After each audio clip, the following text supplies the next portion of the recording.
Hi, welcome to Inktober Day 6. Today's nebula is the Soap Bubble Nebula. I was really nervous for this one actually because last year when I did this one, it honestly turned into a dumpster fire. It didn't work out great.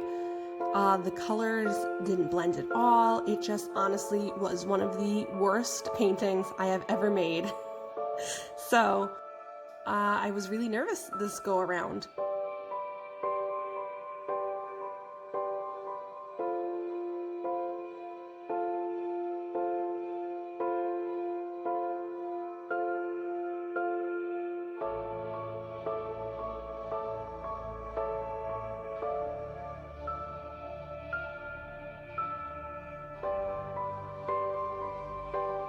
So this one is similar and different to the last one that we had with a lot of color in it, which I believe was the Eagle Nebula.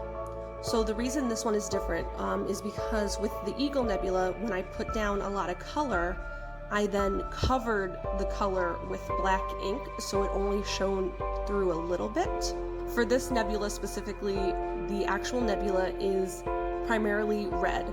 And it's big, it takes up a lot of space, and so I really wanted that to be the focal point, so we don't cover it up this time. So that's what's different between this one and the Eagle Nebula, where there was mostly black around it. This one stays primarily bright and colorful with those red tones. So the technique for that is different. For the Eagle Nebula, what I did was I put down all of the color first, waited for it to be mostly dry, and then covered it up with the black, sprinkling the salt in to let a little bit of color poke through the black. For this one, there is black in it, but I wanted it to kind of be lurching in on the edges, so we're really going for that space cloud look, so I couldn't just throw the black on over top. So what I did was I did a wet on wet technique.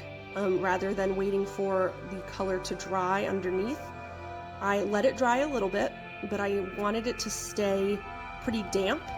And then once it got damp, I throw in the black. And I did the black in little stages. I started off pretty light and then built up a more heavier concentration of the ink itself. But so what I'm doing, the reason for the wet on wet technique is because I really wanted the colors to blend. Last year, I did the dry on wet technique where I let the colors dry first and then put the black on top, and it didn't blend at all. The black ink just literally sat on top and it made these awful rough edges. And it honestly, it looks terrible.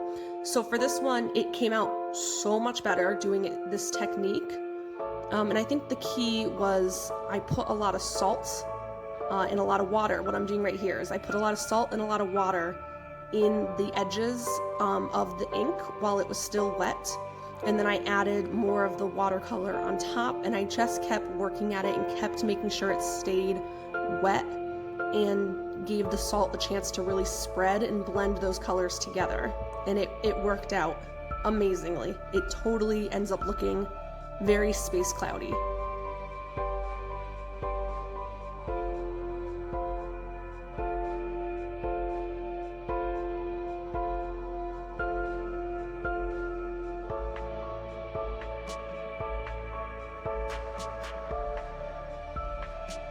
So red isn't a color that I usually use too much in my other paintings, just in general.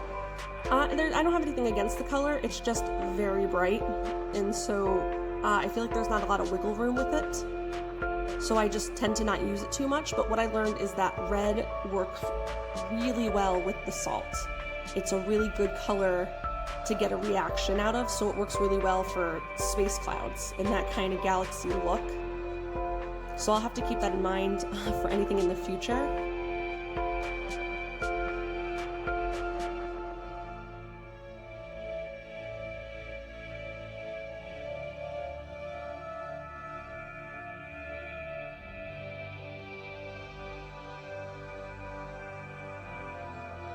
So if you're wondering why I take the tape off about halfway through each painting, because I've done that consistently for all 6 paintings so far, If you're wondering why I do it halfway through instead of at the end, like most people, it's because I'm taking the salt off of the painting. So once the background dries enough, and it's to my liking, I'm not gonna add any more wet paint to it in any big sense. I might still do some little details or anything, but once the majority of the background is finished and dried, I take the tape off, and then off camera, I edit it out. I tediously scrape all of the dried salt off of the painting, so that way I can move forward, adding more details to the background without having to work around the salt.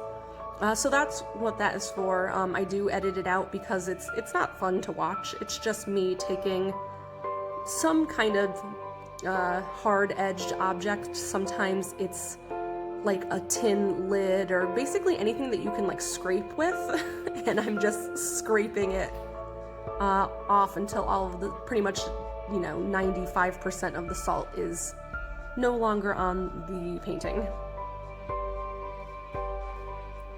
So the soap bubble nebula is really cool, actually.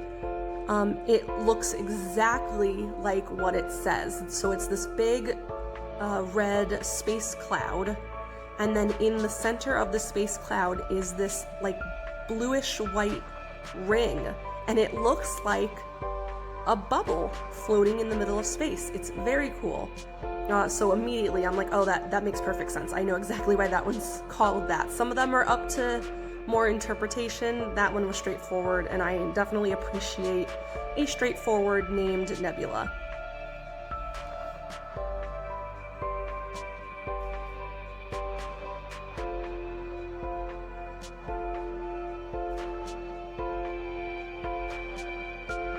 So yep, here I decided to make the bubble itself into kind of a halo for her. I thought that was a cool interpretation because I do like that kind of ethereal space goddess vibe with a lot of my art, so I wanted to keep going with that. Another cool thing about this nebula is it has so many stars, like an obscene amount of stars. It's so pretty. So I really wanted to add that element in there. And so this is another reason why I can't, keep the salt on the painting. I need to remove the salt so that I can do all of these stars.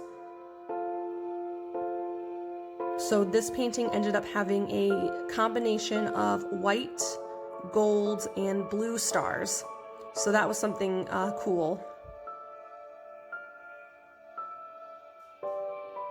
And that's also why her eyes are blue. Because yep, the soap bubble itself is kind of like a bluish white, and then there were a lot of blue stars in the nebula too. So I wanted to have some blue in there too, just in little accents.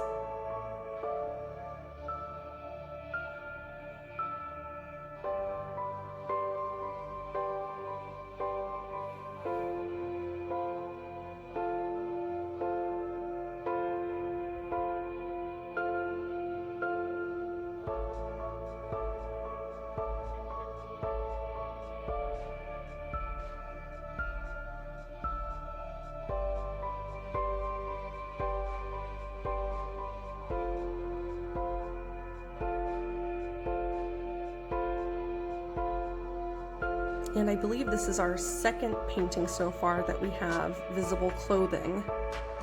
And that's always fun. I do really enjoy painting the texture of fabric. So I will try to incorporate more clothing when I can. The only problem is I'm not very inventive with clothing ideas. So I do have this whole Pinterest board that's just different inspirational outfits that I'm trying to not copy, but just take little bits and pieces from like multiple outfits and kind of piece together my own outfit, because I just am not good at it in my head. It's one of those things.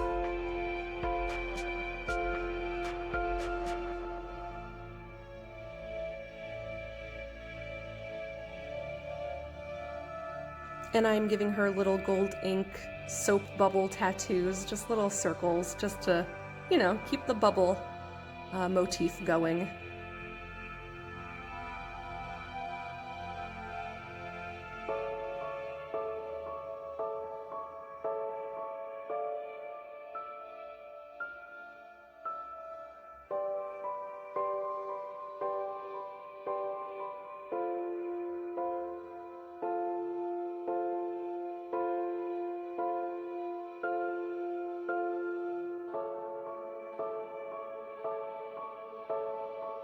it was really cool making blue stars for this one.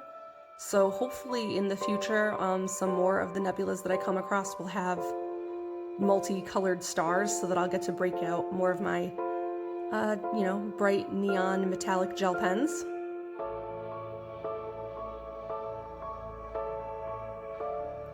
So I was apprehensive at first about painting her hair kind of a faded gray color, because I wasn't sure if it was going to look washed out, but it did give me a bigger opportunity here to go in with an actual pencil and fill in those details and make the hair a little bit more dynamic.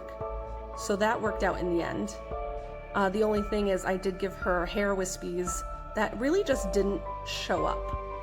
So that was the only thing. The gray was a little too faded for that, but that's okay.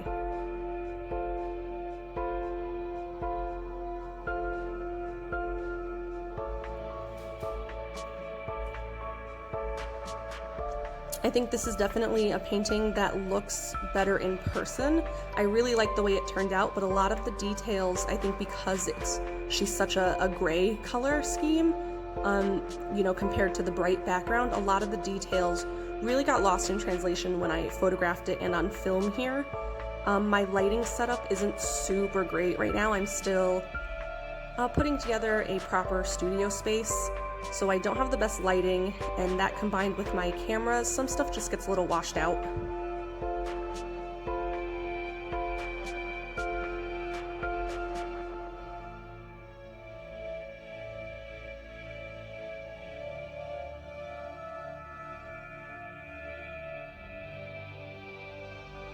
But here she is, the soap bubble nebula. Here I hope you can see a little bit of those details better. All those stars and that nice metallic gold ink. I love it so much. I could put gold on everything. So thank you for watching. We'll see you for the next one.